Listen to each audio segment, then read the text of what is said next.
Assalamualaikum warahmatullahi wabarakatuh. Perkenalkan, nama saya Wahyu Eka Putra dari kelas 10 MIPA 3. Pada video kali ini saya akan menerangkan materi impuls dan momentum. Momentum adalah kecenderungan benda yang bergerak untuk melanjutkan geraknya pada kelajuan yang konstan.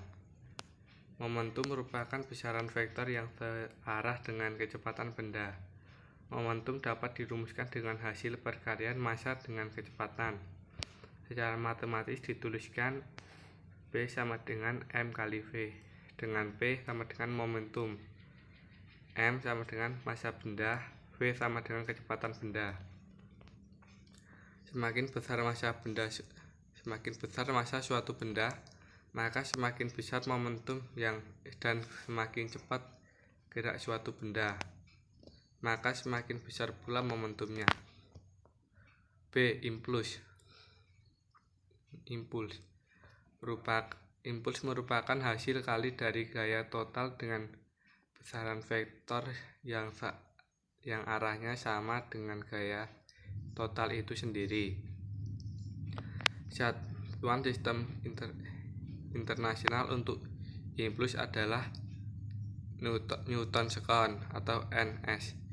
Impuls dapat dirumuskan sebagai berikut: I sama dengan F delta T. Keterangan: I sama dengan impuls, F sama dengan gaya, delta T sama dengan selang waktu. Grafik impuls. Jika gaya impulsif F yang berubah terhadap selang waktu digambarkan grafik F min T nya, maka luas arsir dan selang waktu delta T, di mana delta T sama dengan T2 min T1, sama dengan luas arsir di bawah grafik F min T. Dengan batas nilai dari T1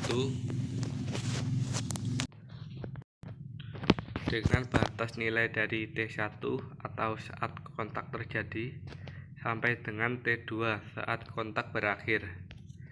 Grafik impuls dapat diketahui seperti pada gambar tersebut. Impuls sama dengan daerah di bawah grafik F min T.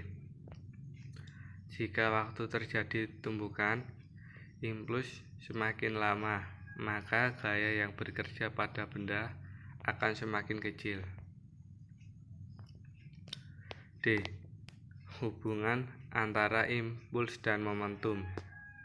Salah satu hukum Newton mengatakan bahwa gaya yang bekerja pada sebuah benda sama dengan perkalian massa dan percepatannya. Dengan adanya pernyataan tersebut, maka diperoleh rumus seperti berikut: F sama dengan M kali A. Jika kita masukkan ke dalam rumus I sama dengan F kali delta T, maka akan muncul rumus baru seperti berikut ini: I sama dengan F kali delta T, I sama dengan M kali A, kurung buka T2 min T1, kurung tutup. I sama dengan MV per T, kurung buka T2 min T1, kurung tutup. I sama dengan M kali V1 min M kali V2. I sama dengan M kurung buka V1 min V2 kurung tutup. Keterangan: I sama dengan impuls, F sama dengan gaya, delta T sama dengan selang waktu, M sama dengan massa, A sama dengan percepatan, V sama dengan kecepatan, T sama dengan waktu. E. Hukum kekekalan momentum. Hukum kekekalan momentum berbunyi: jika tidak ada gaya luar yang bekerja pada benda, maka jumlah momentum sebuah tumbukan sama dengan jumlah momentum setelah tumbukan.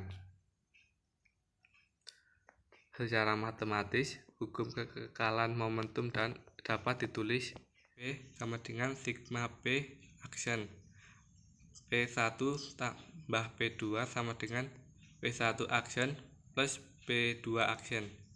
M1 V1 plus M2 V2 sama dengan M1 V1 aksen plus M2 V2 aksen. Keterangan M1 dan M2 sama dengan massa benda 1 dan 2 atau kilogram. V1 dan V2 sama dengan kecepatan benda 1 dan 2 sebelum tumbukan atau M per S. V1 aksen dan V2 aksen sama dengan kecepatan benda 1 setelah tumbukan atau meter per second. F. Tumbukan. Jenis tumbukan dapat dibedakan berdasarkan nilai koefisien restitusi E. Koefisien restitusi dari dua benda yang bertumbukan didefinisikan sebagai harga negatif dari perbandingan antara beda kecepatan kedua benda yang bertumbukan sesaat sesudah tumbukan dan sesaat sebelum tumbukan. Secara matematis ditulis E sama dengan min V1 aksen min V2 aksen per V1 min V2. Nilai-nilai koefisien restitusi untuk jenis tumbukan berikut yaitu 1. Tumbukan lenting sempurna, nilai E sama dengan 1. 2. Tumbukan lenting sebagian, O lebih kecil dari E lebih kecil dari 1. Tumbukan tidak lenting sempurna, E sama dengan 0. Sekian dari saya. Wassalamualaikum warahmatullahi wabarakatuh.